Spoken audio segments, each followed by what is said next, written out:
पूरे देश में इन दिनों सनातन को लेकर मंथन जारी है। संसद में इस विषय को लेकर बड़े पैमाने पर चर्चा हो रही है। यूपी का संबल इस मामले में अहम हो चला है। पौराणिक ग्रंथों में इसके प्रमाण मिल रहे हैं। संबल में मिल रहे सनातन के सबूत को लेकर कल्की धाम मंदिर के पीठाधीश्वर आचार्य प्रमोद कृष्णम ने नेटवर्क 10 से खास बातचीत की है। क्या कुछ कहा, आपको सुनाते हैं। मैं मौजूद हूँ इस समय संबल के श्री कल्की धाम आश्रम में। मैं उसी स्थान पर मौजूद हूँ जहाँ पर एक विशाल मंदिर का निर्माण होना है और मेरे साथ मौजूद हैं यहाँ के आचार्य, यहाँ के पीठाधीश्वर प्रमोद कृष्णम जी। प्रमोद कृष्णम जी किसी पहचान के मोहताज नहीं हैं। सबसे पहले तो आपको जन्मदिन की अनंत शुभकामनाएं। आप दीर्घायु हों, शतायु हों। आज जो कार्यक्रम है, इस कार्यक्रम के बारे में अगर हम बात करें तो ये कार्यक्रम क्या है?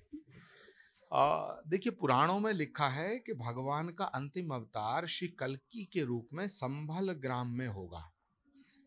24 कोस की परिधि में लगभग 48 किलोमीटर के रेडियस में गंगा और राम गंगा के मध्य में होगा। ये सब मैं नहीं कह रहा हूं, ये पुराण कह रहा है। श्रीमद् भागवत कह रही है, स्कंद पुराण, भविष्य पुराण, कल्की पुराण, सब में ये उल्लेख है। इसी को आधार मान करके हमने ये संकल्प लिया था कि जहाँ भगवान आएगा जिस धरती पे, वहाँ कल्की धाम बनना चाहिए। तो पूरी दुनिया का अकेला ऐसा धाम है श्री कल्की धाम जो अवतार से पहले स्थापित हुआ। और भारत के यशस्वी प्रधानमंत्री आदरणीय नरेंद्र मोदी जी ने अपने हाथों से, अपने कर कमलों से इसकी आधारशिला रखी। जब से प्रधानमंत्री जी के कदम संबल की धरती पे पड़े हैं, तब से दुनिया संबल संबल कल्की कल्की की माला जप रही है। पहले लोग हमसे पूछते थे संबल कहाँ है, अब लोग पूछते हैं कि संबल में क्या हो रहा है। तो संबल का सनातन से संबंध क्या है, सनातन और संबल का रिश्ता क्या है, पौराणिक दृष्टिकोण से आज यहाँ संत उपस्थित हैं, संत आ रहे हैं। तो आज एक परिचर्चा है, चिंतन है, मनन है, मंथन है कि भाई संबल क्या है, संबल को जानो, संबल का जिक्र, संबल का उल्लेख, संबल की चर्चा पुराणों में कहाँ कहाँ है, इतिहास में कहाँ कहाँ है। तो क्योंकि सनातन का अंतिम अवतार होगा कल्की अवतार, और उस अवतार से पहले, अवतार होने से पहले के जो चमत्कार हैं वो नजर आ रहे हैं।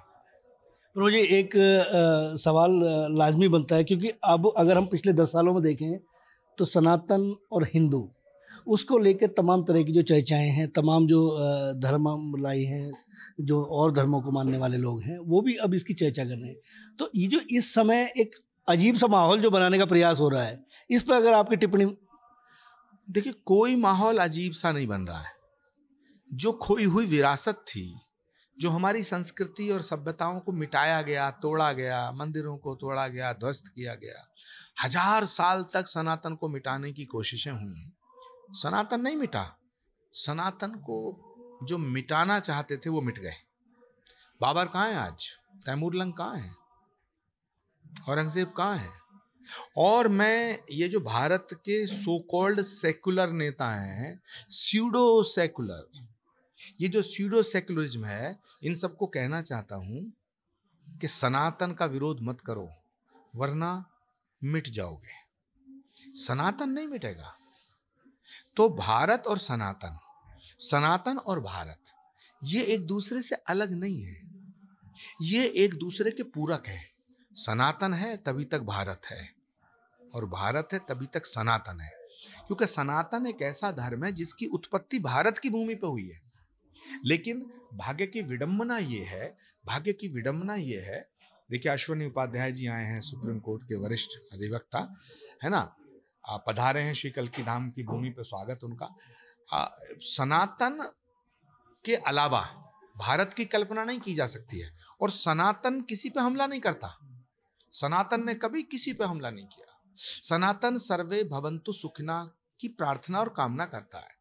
तो जो धर्म सर्वे भवन्तु सुखिना की कामना करता है, उसको मिटाने की बात आप करते हैं, उससे विरोध की बात करते हैं, उससे घृणा करते हैं। तो इस देश में जो सनातन को मिटाने की बात करेगा, जो सनातन से घृणा करेगा, वो सब मिट जाएंगे। बिल्कुल, निश्चित तौर पर भारत सबका है और सबका रहेगा, लेकिन उसके लिए आवश्यकता है भावनात्मक लगाव की।